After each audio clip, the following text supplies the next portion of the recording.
Hey everyone, Sarah here. Welcome back to my channel, Never Out of Books. Sorry if I'm sounding funny. I have a cold.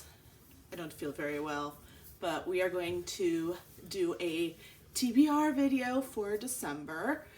So December here in my life is a little different than December is in other people's lives.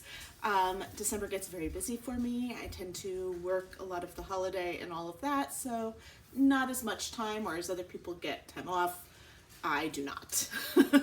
So it's not like I have extra time to read. And I also really I hate holiday themed books.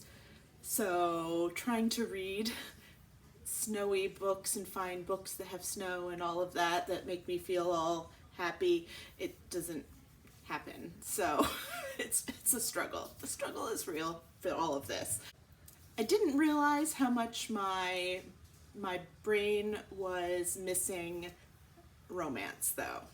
So my original plans kind of went off the wayside and down an aisle and into the trash heap. And I picked off every romance that I could find off my shelves as my TBR for this month.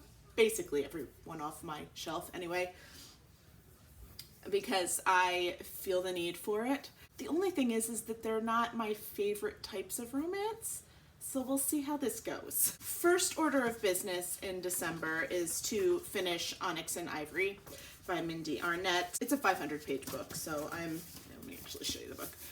I'm this far, so I should be able to finish this up today, hopefully, and today is actually the first. Again, my whole thing got derailed, so I didn't post my original video.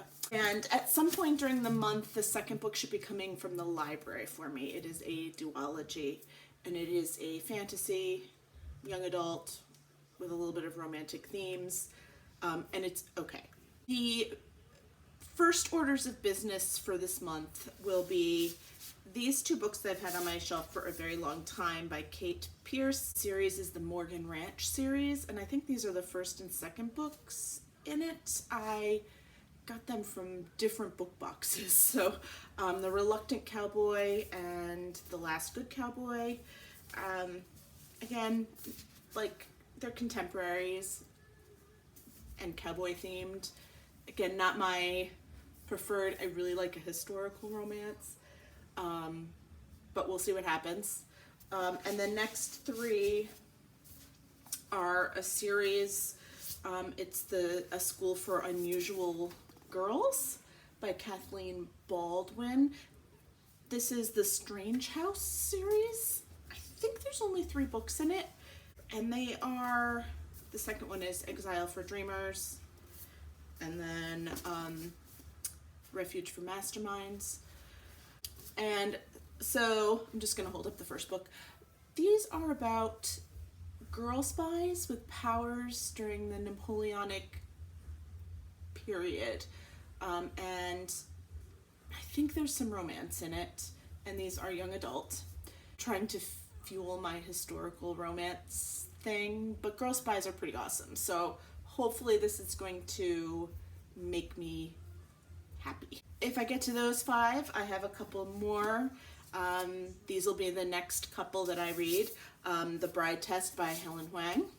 She is the author of The Kiss Quotient, which I really liked. This one also, I believe, follows an autistic character that we met in the first book. And I enjoyed the first one, so I'm interested to see what she does with the second one. And then I've had this sitting on my shelf for a very long time. It is slightly chunky. The Fixer-Upper by Mary Kay Andrews.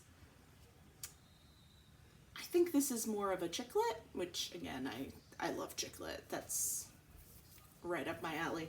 And I don't have a lot of it on my shelf, so this hopefully will make me kind of happy.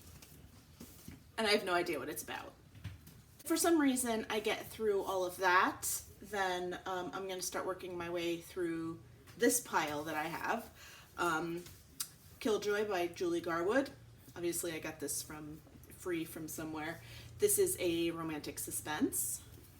Broken Hearts, Fences, and Other Things to Mend by Katie Finn. This is a first book in a trilogy, I believe, and it is chick lit of some sort, I believe. I have The Hating Game by Sally Thorne.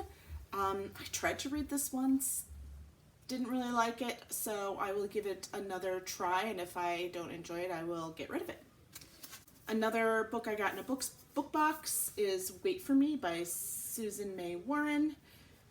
This is a book in the Montana Rescue series. I have not read any of the other series. I don't really intend to unless I really love this book. When I was looking on Goodreads, I thought that it ended up being Christian fiction and not just contemporary, which is not always my cup of tea. So again, we'll see how I like it, because I really have no shame in DNFing things nowadays. There's way too many books to read something you don't like. Another book box book, The Simplicity of Cider by Amy E. Reichert. This, I believe, is either a chick lit or a woman's fiction. I would have to really read it to find out, I think, what category I would put it in, but this is a potential if I'm feeling it. And then in an effort, again, to read some of the young adult books that I have hanging around, I did grab Time Travel duology that I've had sitting on my shelf for a very long time. Loop and Twist, here they are. Fortunately, it is just a duology. And I am kind of a sucker for a time travel trope, so these are on my list.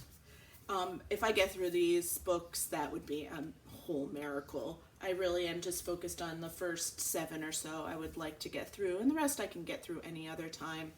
And there's always a chance that things will change mid-month depending on my mood. And it is really snowing right now. I just want you to know that. Not that you could see because it's all in front of me, but they're like big fat snowflakes right now. And I love it because I don't have to go to work. So anyway, it's perfect for reading. I got candles lit. Hopefully I'll get through some stuff this weekend, and I will talk to you all later. Looking forward to, especially if you have any recommendations for books set in the winter that aren't focused on any sort of holiday. I would love that. And also, you know, I love a snowed in trope, especially if it takes up a good juicy part of the book. I would like that. So if you have any recommendations for me down below, please bring them on. And I will talk to you all later. Bye.